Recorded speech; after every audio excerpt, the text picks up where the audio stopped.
अब मित्र राष्ट्र भारतका महामहिम प्रधानमन्त्री श्री नरेन्द्र मोदीलाई व्यवस्थापिका संसदको सभालाई सम्बोधन गरिदिन हुन हार्दिक अनुरोध गर्दछु।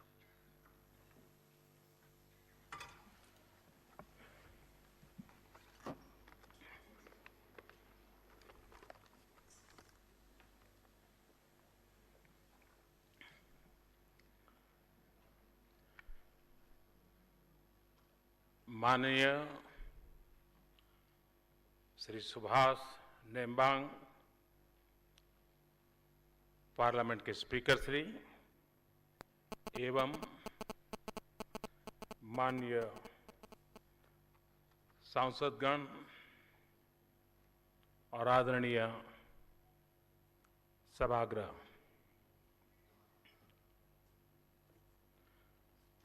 मैं नेपाल में आउना पाएकोमा अत्यंतै हर्षित छु।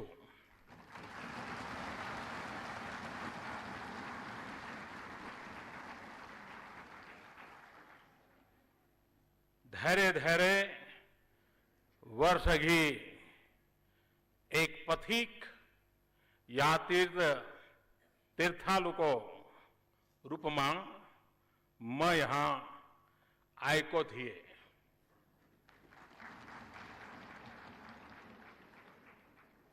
यो भनाई कि एक पटक तपाईले नेपाल को भ्रमण गर्नु भयो भने यो जीवन पर्यन्त सम्बन्धमा बदलिन्छ।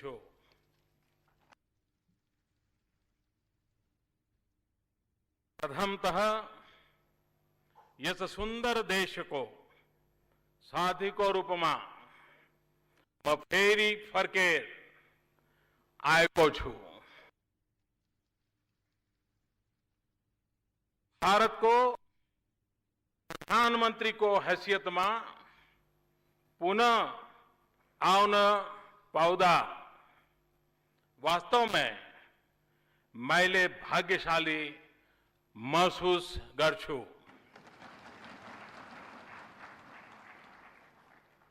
यो यस्तो यात्रा थियो जुन में प्रधानमंत्री को कार्यालय में प्रवेश गर्न बित्तिकै गर्न चाहन्थे किनकि हाम्रो नेपाल संघ को संबंध मेरो सरकार को उच्चतम प्राथमिकता मध्ये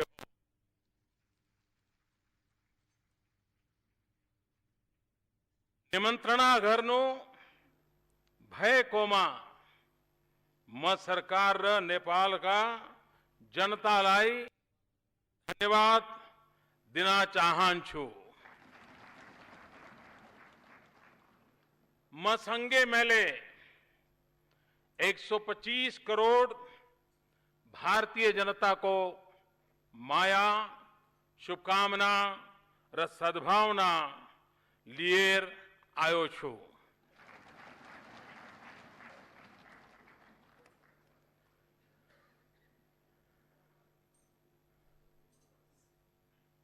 आप कल्पना कर सकते हैं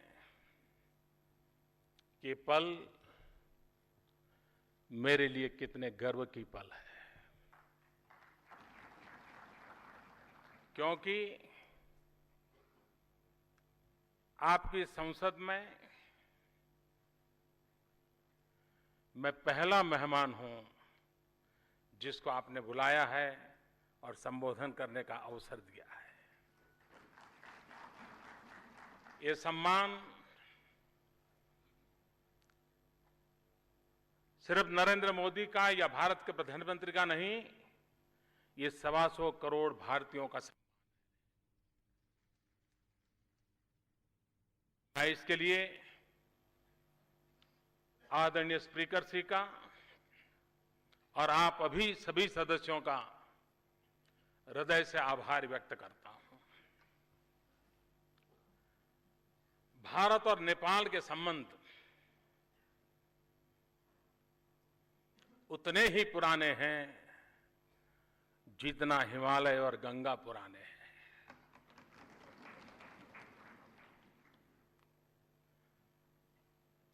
और इसलिए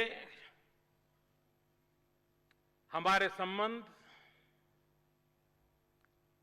कागज की किश्तियों से आगे नहीं बढ़े हैं। हमारे संबंध दिलों की दास्तान कहते हैं।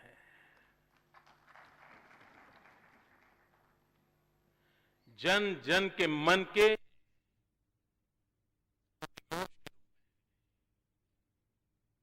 हम एक ही सांस्कृतिक विरासत के धनी हैं।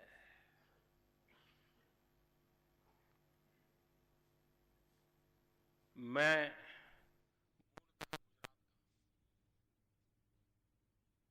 सोमनाथ की भूमि है और सोमनाथ की भूमि से चल करके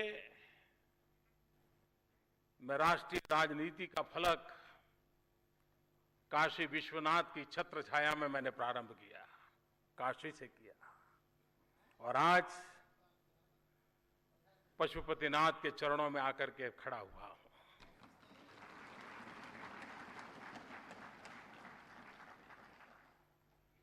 ये वो भूमि है जहां किशोरी जी बचपन में खेला करती थी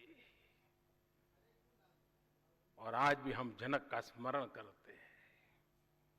ये भूमि है जिसने विश्व को अचंभित कर देने वाले भगवान बुद्ध को जन्म दिया है।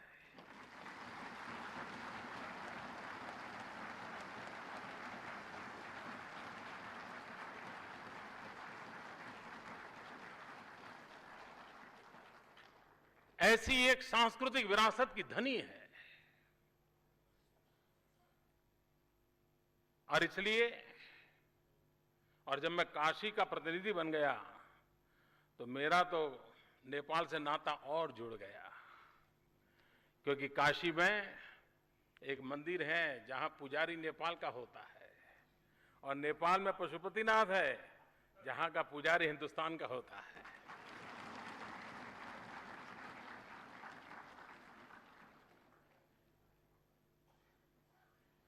भारत का हर व्यक्ति 51 शक्तिपीठों के दर्शन की कामना करता है। उन 51 शक्तिपीठों में 2 शक्तिपीठ नेपाल में है। यानी इतना अटूट नाता है हमारा। और इतना ही नहीं, हिंदुस्तान ने वो कोई लड़ाई जीती नहीं है जिस जीत के साथ किसी नेपाली का रक्त न बहा हो।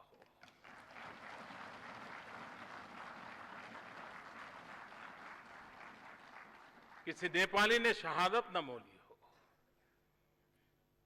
भारत के स्वाभिमान के लिए, भारत की रक्षा के लिए नेपाल का बहादुर मरने मटने के लिए कभी पीछे नहीं रहा। भारत के लिए जीने मरने वाले उन बहादुर नेपालियों को मैं आज नमन करना चाहता हूं।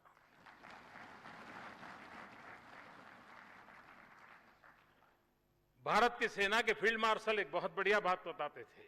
वो कहते थे कि कोई सेना का जवान ये कहे कि मैं मृत्यु से डरता नहीं हूं, तो मान लेना या तो वो झूठ बोल रहा है या तो वो गुरखा है।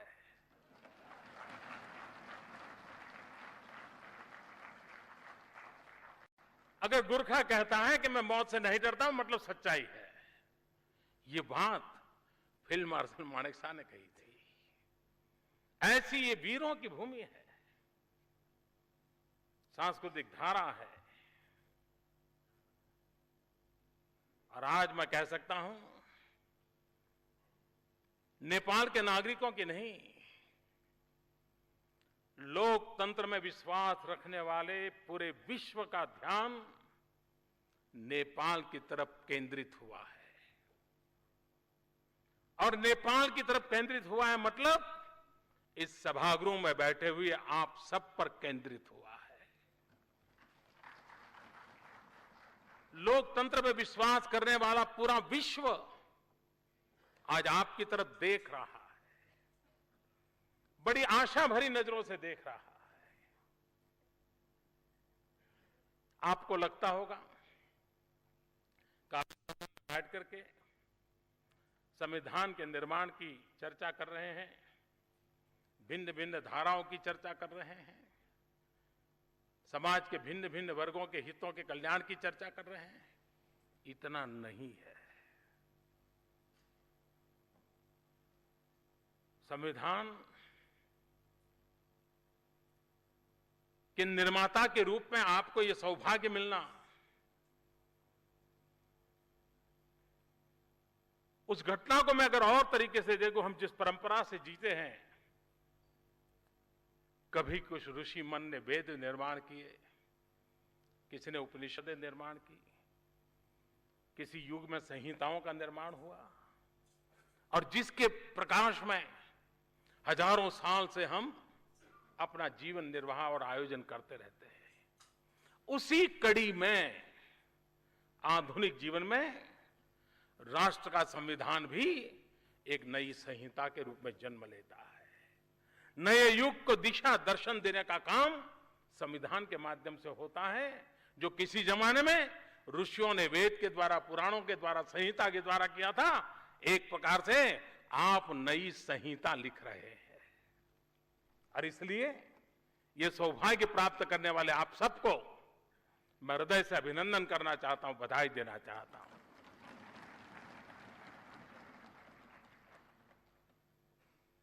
लेकिन संविधान निर्माण की एक पूर्व शर्त होती है। संविधान के निर्माण के लिए ऋषि मन होना जरूरी होता है।